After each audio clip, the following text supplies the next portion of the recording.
Hello everyone.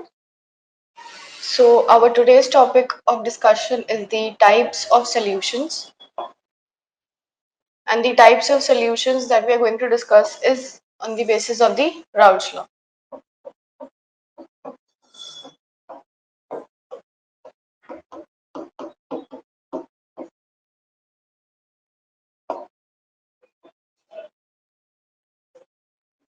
So on the basis of the Raoult's law, there are two broad classification of the types of solution. One is called as the ideal solution, while the other is defined as the non-ideal solution.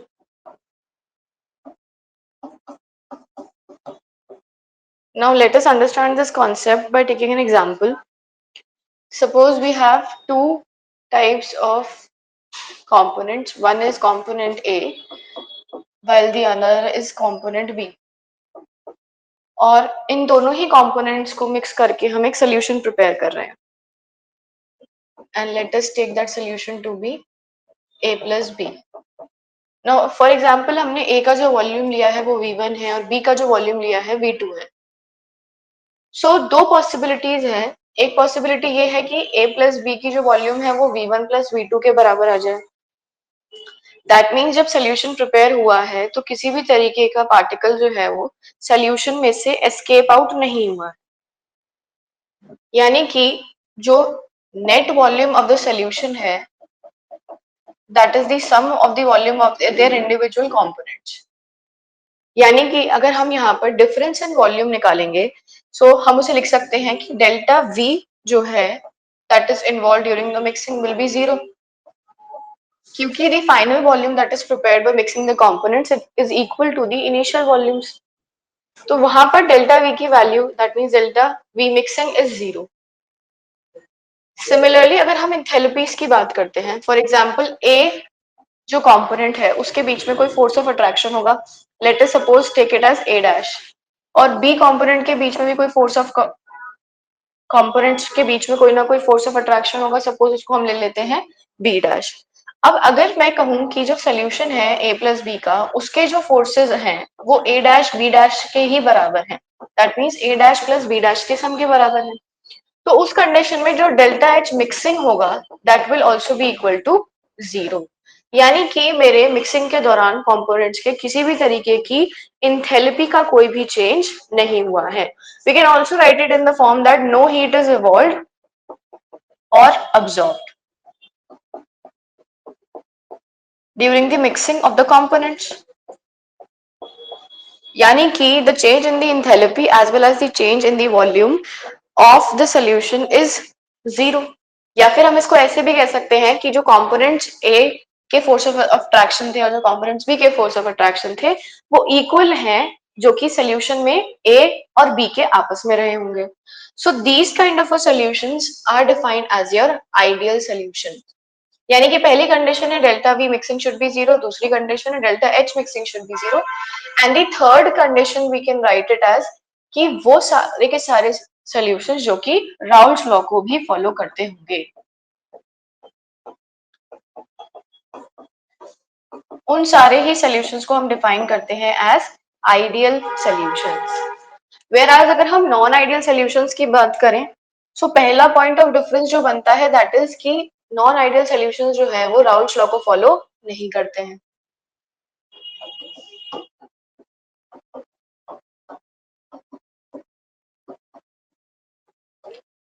And the second point is that कि अगर हम difference की बात करें तो delta H mixing जो है वो नॉट इक्वल टू जीरो होगा, and the third difference will be delta V mixing will also be not equal to zero. But the question arises that कि अगर डेल्टा H मिक्सिंग और delta V mixing दोनों ही not equal to zero हैं तो हमारे पास दो possibilities आती है माइंड में. पहली पॉसिबिलिटी ये आती है जब delta H mixing greater than zero हो जाए या फिर delta V mixing greater than zero हो जाए. This is the first possibility, while the second possibility can be where delta H mixing is less than zero and delta V mixing is less than zero. यानी कि एक जो है वो आपका change in volume जो है वो ग्रेटर देन 0 हो जाए और एक आपका लेस देन 0 हो जाए। उसी के बेसिस पे हम इनको डिफाइन करते हैं as negative deviation as well as the positive deviations. So हम इन दोनों ही टाइप के सॉल्यूशंस को अलग अलग स्टडी करते हैं। पहला जो है that is of the positive deviation. Positive deviation का मतलब है कि राउल्ट्स लॉ से जो पॉजिटिव डायरेक्शन की तरफ डेविएट कर रहे हैं उसको ही हम डिफाइन करेंगे पॉजिटिव डेविएशन शो करते हुए। सो फॉर एग्जाम्पल हमने दो तरीके के मिक्सचर्स लिए हैं। Let us take an example where we have taken a component A and we have taken a component B, और इस दोनों को डिसॉल्व करके मैं एक कंपोनेंट का मिक्सचर बना रही हूँ जो कि सोल्यूशन है। अब इस कंपोनेंट ए के कुछ फोर्सेस होंगे, लेट अस टेक वो forces of attraction F A है, इसके भी एफ बी फोर्सेस होंगे, और सिमिलरली उसी तरीके से सोल्यूशन के अंदर ए और बी के आपस में कोई फोर्सेस ऑफ अट्रैक्शन होंगे। अब अगर आपका जो प्योर कंपोनेंट्स के फोर्सेस ऑफ अट्रैक्शन है, दैट मीन्स जो प्योर कंपोनेंट्स के आपस में मॉलिक्यूल्स के बीच में जब वो अपनी प्योर स्टेट में है, जब सोल्यूशन नहीं बना है, तब जो उनके आपस में फोर्सेस ऑफ अट्रैक्शन है अगर वो स्ट्रॉन्गर हो जाते हैं जो उनके सोल्यूशन के बीच में, यानी कि जब आपने एक सोल्यूशन प्रिपेयर किया है तब आपके पास कोई ना कोई फोर्सेस ऑफ अट्रैक्शन रहे होंगे मॉलिक्यूल्स के बीच में।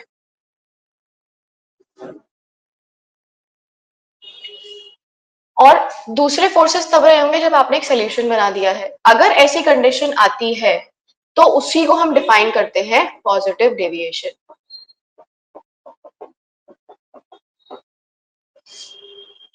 फॉर एग्जाम्पल कि हमने एक इथेनॉल लिया है और दूसरा हमने लिया है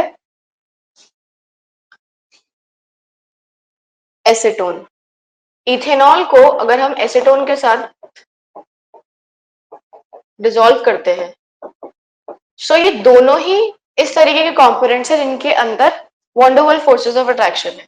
एसीटोन जो है उसके पास भी CH3 C double bond OH, where अगर मैं CH3 CH2 OH की बात करूं तो उसके बीच में भी, दोनों के बीच में ही वंडरवल फोर्सेस ऑफ अट्रैक्शन है जो कि एक स्ट्रॉन्गर फोर्सेस है जो इन दोनों के आपस में होंगे जब इनमें हमने एक सोल्यूशन प्रिपेयर कर दिया होगा।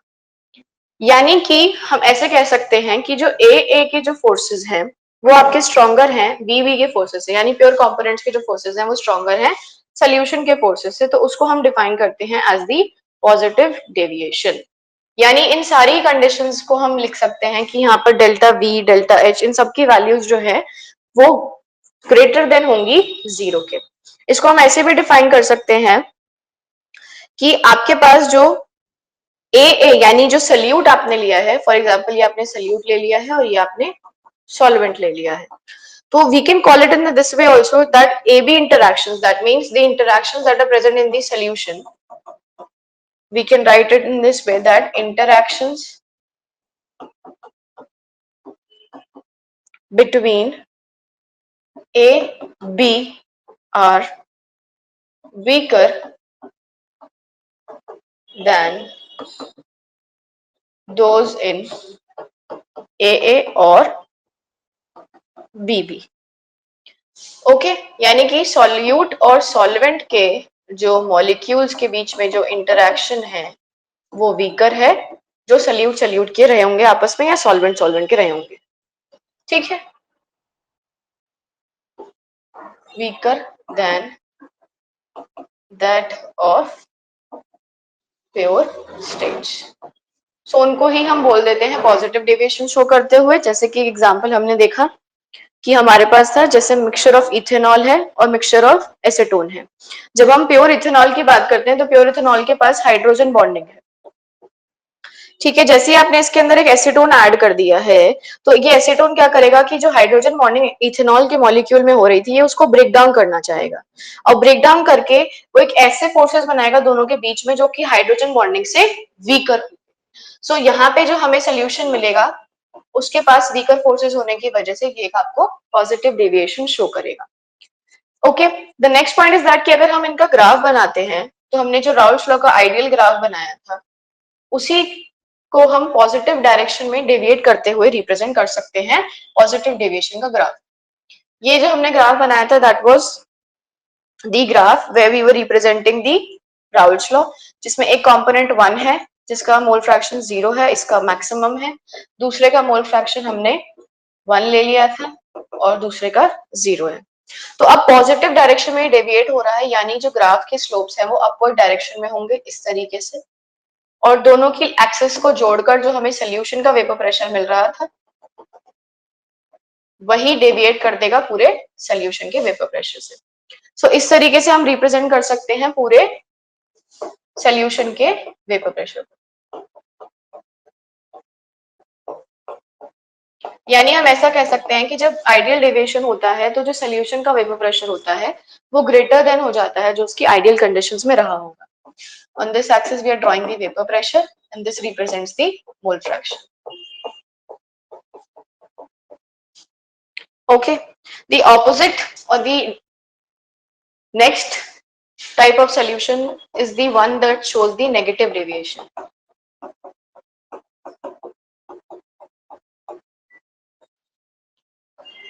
Negative deviation is exactly the opposite. For example, हमने यहाँ पर भी दो solutions ले लिए हैं, एक A component है, एक B component है। इन दोनों को dissolve करके हम एक solution बना रहे हैं जो कि A plus B हो जाएगा।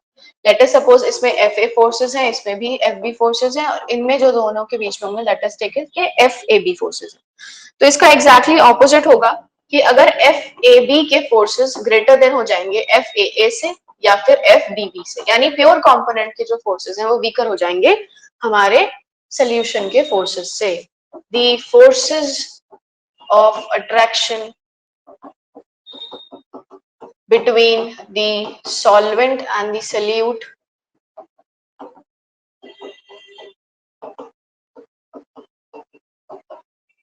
is stronger than that of pure solute and solvent molecules. So उसको हम डिफाइन करेंगे एक नेगेटिव डेविएशन। इन दोनों ही कंडीशंस में जो डेल्टा एच मिक्सिंग और डेल्टा वी मिक्सिंग की वैल्यूज हैं वो ग्रेटर देन 0 आती हैं, indicating a negative deviation.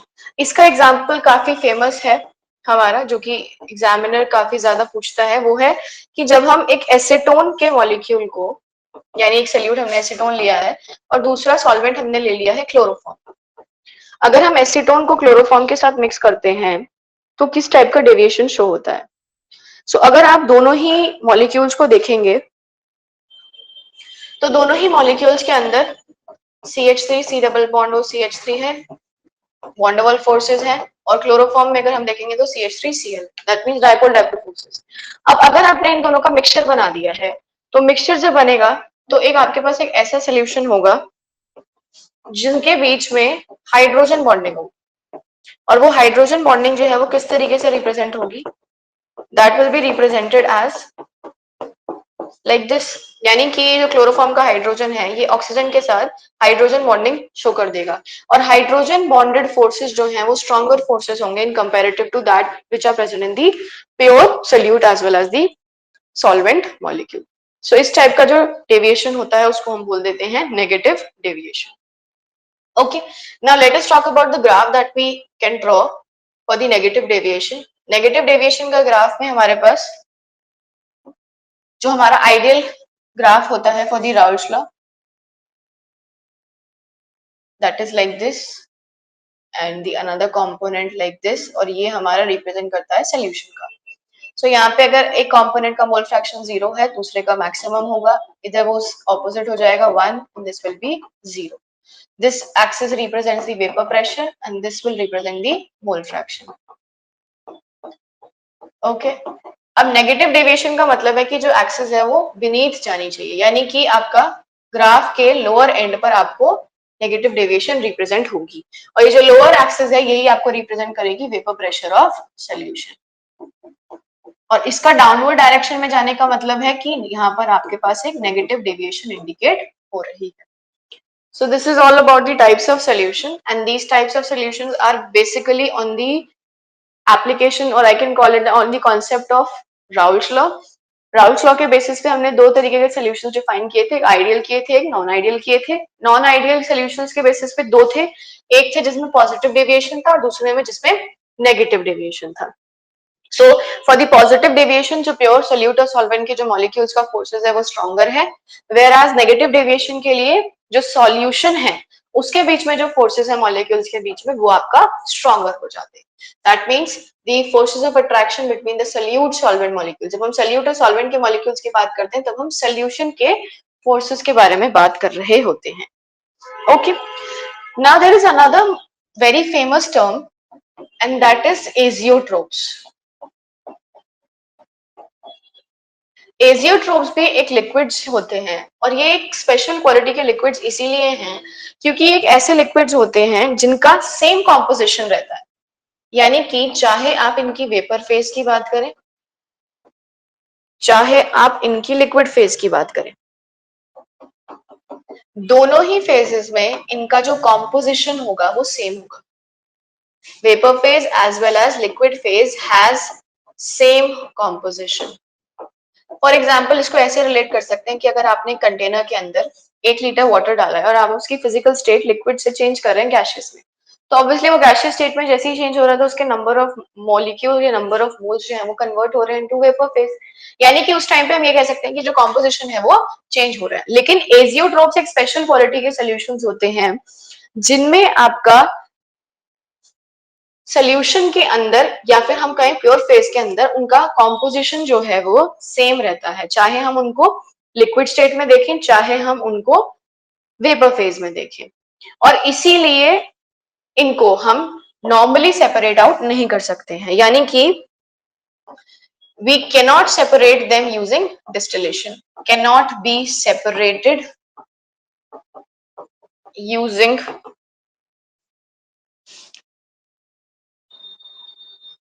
Fractional distillation. I hope आप सभी को पता होगा फ्रैक्शनल डिस्टिलेशन क्या होता है। Fractional distillation is basically a method to separate the components which have a difference of less than 10 Kelvin between their boiling points, यानी जो components के बीच में less than 10 Kelvin का difference होता है, temperature difference होता है, उनको आपस में separate out करने के लिए हम fractional distillation को use करते हैं। तो ये कंपोनेंट जो है हमने इन्हें कह दिया कि इनका वेपर फेज और लिक्विड फेज दोनों ही सेम कॉम्पोजिशन के साथ होगा। सेम कॉम्पोजिशन के साथ होगा तो बॉइलिंग पॉइंट, मेल्टिंग पॉइंट सब चीजें सेम रहेंगी एंड हेंस इनको सेपरेट आउट करना इतना आसान नहीं होता है। अब नेक्स्ट चीज हमारे पास आती है कि ये जो एजियोट्रोप्स हैं ये भी दो कैटेगरी के होते हैं। One category is called as the minimum azeotropes, minimum boiling azeotropes, और दूसरी कैटेगरी जो है that is the maximum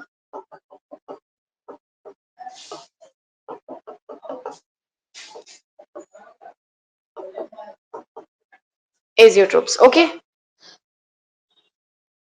so अगर हम इनको राउल्ट्स लॉ से रिलेट करते हैं तो वो सारे सॉल्यूशंस जो कि ज्यादा पॉजिटिवली डेविएट करेंगे राउल्ट्स लॉ से वो बनाते हैं मिनिमम बॉइलिंग एजियोट्रोप्स, यानी कि विच डेविएट्स और which shows large positive deviation from Raoult's law, यानी राउल्ट्स लॉ से positive axis positive deviation show कर रहे हैं लार्जर एक्सटेंट तक, उनको बोलेंगे मिनिमम एजियोट्रोप्स। और दूसरी तरफ अगर हम बात करते हैं तो जो सॉल्यूशंस आपका लार्ज नेगेटिव डेविएशन की तरफ मूव करेंगे वो हमारा बनाएंगे मैक्सिमम बॉइलिंग एजियोट्रोप।